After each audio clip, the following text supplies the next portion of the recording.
حافظ صاحب 15 ستمبر کو بات ہوتی ہے آپ کی طرف سے کہ جی ایم کیو ایم بھتہ لیتی رہی ہے، اس کے بعد پھر کامران ٹسوری صاحب کی طرف سے سٹیٹمنٹ آ جاتی ہے، بڑی سخت سٹیٹمنٹ آتی ہے کہ دیکھیں حافظ نعیم الرحمان صاحب میئر نہیں بنے ہیں، اس کی وجہ سے اب وہ ہر معاملے کے اندر مسائل کھڑے کر رہے ہیں. معاملہ آگے پیچھے چلتا رہتا ہے، سٹیٹمنٹس چلتی رہتی ہیں، اس کے بعد آپ ان کو دعوت دیتے ہیں، وہ دعوت قبول کرتے ہیں، اور اس کے بعد وہ کہتے ہیں کہ دیکھا مجھے تو پتا تھا اتنا لمبا مسئلہ نہیں چلے گا. مسئلہ واقعی میں حل ہو گیا ہے یا مسئلہ حل نہیں ہوا؟ اور کیا اس مسئلے کا اکتوبر 6 کے احتجاج پہ کوئی فرق پڑے گا یا وہ ابھی بھی آن ہے؟ نہیں، اس کا دھرنے سے کوئی تعلق نہیں ہے. دھرنا تو ہمیں دینا ہے، اور ظاہر ہے وہ تو پبلک ایشوز پر ہے، اور اس کا تعلق بجلی سے ہے، اس کا تعلق پیٹرول کی قیمتوں سے ہے. آج بھی بجلی کا بم گرایا ہے. حکومت تو کہیں رکنے کا نام ہی نہیں لے رہی جب تک عوامی دباؤ نہیں ہوگا. اور چونکہ گورنر وفاق کی علامت ہوتے ہیں تو ظاہر سی بات ہے کہ سی ایم ہاؤس پہ یا گورنر ہاؤس پہ دھرنا ہوتا ہے وہ ہمارا حکومت اور کے خلاف ایک ہمارا جو ہے وہ پورا میسج ہوتا ہے کہ ہم مزاحمت کر رہے ہیں، ہم احتجاج کر رہے ہیں، اپنا جمہوری حق استعمال کر رہے ہیں، تو وہ تو ہوگا. اس پر اعتراض ان کو ہے بھی نہیں میرے خیال ہے. جو مسئلہ تھا اعتراض کا وہ صرف اتنا تھا کہ ایک پارک، جو کہ پارک نہیں بلکہ گراؤنڈ ہے، اس گراؤنڈ کے اوپر جو ٹاؤنز کے تحت آتا ہے، اور جماعت اسلامی وہاں سے ٹاؤن جیتی ہوئی ہے، اس کا چیئرمین ہے. تو ہوا یہ تھا کہ گورنر صاحب اس کا افتتاح کرنے آ رہے تھے، تو میں نے ان سے کہا تھا کہ آپ ڈائریکٹ نہ آئیں، اور جو صاحب ساتھ آ رہے تھے وہ ایم کیو ایم کے تھے، اور انہوں نے اس کو ٹھیکے پہ لیا تھا، جس 2012 میں ان کو دے دیا گیا تھا. سپریم کورٹ کا فیصلہ آنے کے بعد وہ کل عدم ہو گیا. اب یہ گراؤنڈ بنانا ہے ٹاؤنز کو. درمیان میں اس گراؤنڈ کے اوپر ایک ادارہ ہے، اس کے تو پورا پلانٹ جو کرشنگ پلانٹ ہوتا ہے، یا آپ اس کو کہہ لیں کہ بیچنگ پلانٹ، وہ تھا، جس کے نتیجے میں اہل محلہ شدید اذیت میں تھے، ان کو ڈسٹ آتی تھی. ہم نے پوری تحریک چلائی تھی، میں خود اس میں شریک ہوا تھا. کورٹ میں جا کر ہم نے اسٹے لیا، پھر اس کے بعد اس کو خالی کروایا.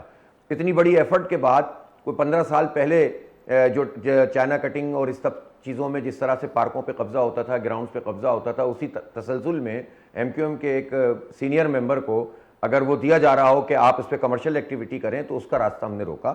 وہ چونکہ پہلے ہی سپریم کورٹ کا فیصلہ آ چکا ہے، اور اس فیصلے کی روشنی میں وہ کالعدم ہو گئی ہیں ساری چیزیں، تو ہمارا موقف یہ تھا. گورنر صاحب کی معلومات اس حوالے سے پوری نہیں تھیں. جب ہم نے ان کو سارے کاغذات ایکسچینج کیے، بات چیت کی، تو یہ مسئلہ تو ریزالو ہو گیا.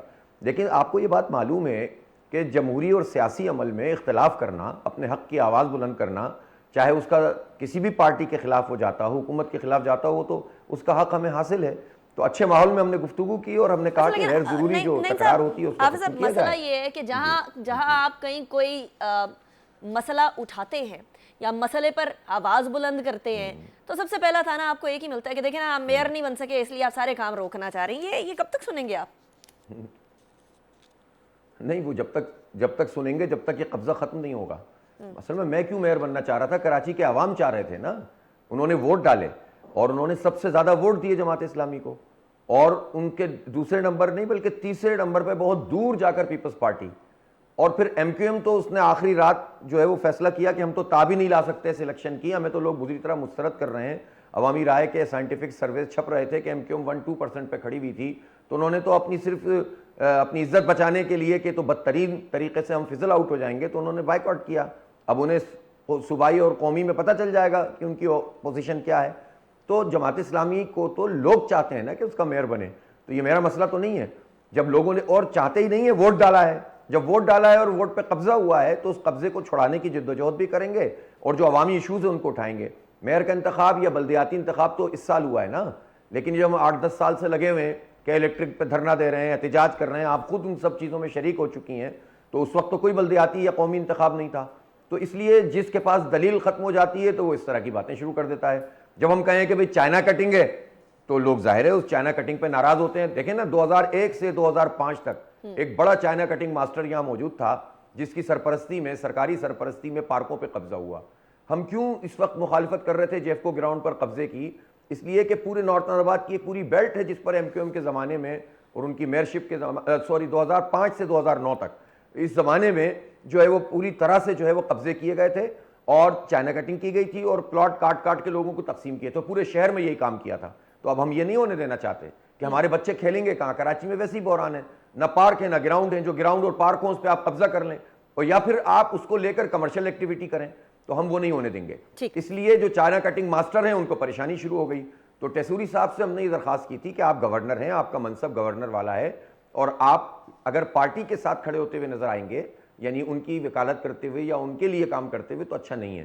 تو انہوں نے اس پر غلط فہمی کوئی ہوئی. بہرحال میں نے ان کو دعوت دی کہ آئیں, بیٹھ کر بات تو ہو سکتی ہے, اور جب یہ ساری چیزیں پوزیشن کلیئر ہوئی تو انہوں نے کہا کہ ٹھیک ہے, مجھے کوئی اعتراض نہیں, اور ہم نے بھی کھلے دل سے کہا کہ جب ہم یہ گراؤنڈ تعمیر کر لیں گے, صحیح طریقے سے ہمارے بچوں کے لیے بن جائے گا, ہم آپ ہی کو بلا کے افتتاح کرا دیں گے, اس میں کیا مسئلہ ہے.